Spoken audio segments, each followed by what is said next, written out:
मेरे भाई अगर ये सवाल आपको यूट्यूब पे कोई कराता मिल जाए तो मुझे बता देना। किसी भी टीचर ने नहीं कराया, ना कोई कराएगा।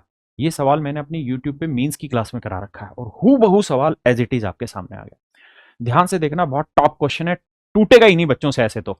दम है तो कर दो भैया 10 15 20 सेकंड लेके, नहीं तो मैं सिखा रहा हूं उसको सीखो। सवाल में क्या कह रहा है कि भैया यासिका ने 216 रुपए में 6 सेब और 6 आम खरीदे। मतलब मतलब हम ये कह सकते हैं कि 6 सेब और 6 आम 216 के आए भैया। तो पूरे में से 6 घट रहा है, तो 6 को पूरे में कॉमन ले देते हैं।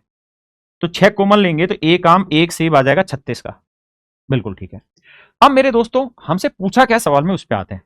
हमसे पूछा है कि 7 सेब और 2 आमों की मूल कीमत क्या है। ध्यान देना, मूल कीमत। कहता है इसी जिस रेट से ये चीजें ना, उसी तरीके से ये बता दो राजा कि भैया 2 आम और कितने थे, 7 सेब। 7 सेब की कीमत क्या होगी, ये आपका सवाल है। अब लड़ाई ये है कि क्या हम केवल इतनी इंफॉर्मेशन के आधार पर निकाल सकते हैं। कोशिश करते हैं कैसे। ये 7 सेब है ना, मैं इस 7 सेब को अगर 2 सेब जमा 5 सेब लिख दूं तो कोई दिक्कत है? आप कहेंगे कोई दिक्कत नहीं है। तो एक आम और एक सेब 36 के, तो 2 आम और 2 सेब कितने के हो गए, 72 के। तो ये बात तो क्लियर है कि ये डाटा 72 हो गया। अब मैं ये कह सकता हूं कि 72 में 5 का मल्टीपल जोड़ूंगा। 72 में क्या जोड़ूंगा, 5 का मल्टीपल। 5 का मल्टीपल जोड़ूंगा तो 5 का कोई भी मल्टीपल होगा तो यूनिट डिजिट 0 होगा या 5 होगा। अगर 2 में इकाई अंक 0 जोड़ेंगे तो इकाई अंक आना चाहिए 2। और अगर मेरे भाई 2 में 5 जोड़ूंगा तो इकाई अंक आना चाहिए 7। यानी जो भी मेरा आंसर होगा उसका इकाई अंक या तो 2 होगा या 7 होगा। तो मेरे बच्चे ये मेरा आंसर नहीं हो सकता, ये मेरा आंसर नहीं हो सकता। 50% तो मेरे बच्चे आप 2 ही सेकंड में आंसर निकाल गए। अब आते हैं एग्जैक्ट आंसर की लड़ाई में।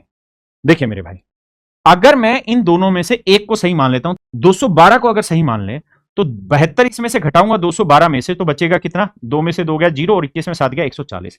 इसका मतलब मैं ये कह रहा हूं कि भैया जो 5 सेब बची ना, उस 5 सेब की जो कीमत है वो 140 है। आपने कहा जी ठीक है, 5 सेब की कीमत 140 है। अगर मैं आपको कहूं कि 5 सेब की कीमत 140 है तो एक सेब की कितनी, 5 दूनी 10 5 8 40। तो एक सेब की कीमत 28 है। तो 36 में 28 घटाया तो आम कितने का आ गया, 8 का।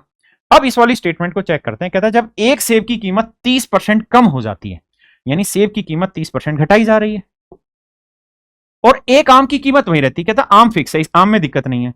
तो 5 सेब, तो भैया 5 सेबों की तो कीमत थी 140 पहले, लेकिन अब 30% घटा दी तो मतलब 70% कीमत रह गई। तो 5 सेब की कीमत पहले 140 थी, अब 70% होगी तो 14 7 98, यानी 5 सेबों की कीमत हो गई 98। और भैया आम कितने, 8। एक आम 8 का, 8 आम कितने के हो गए, 64 के। तो 98 और 64 जोड़ रहे हैं तो क्या 162 आ रहा है जी, आ गया। यही मेरा आंसर हो गया। मैं इसे तोड़ तो इवन ओड में भी सकता हूं, लेकिन उतना ऑपरेशन आप झेल नहीं पाएंगे। झेल सकते हो तो कमेंट करो।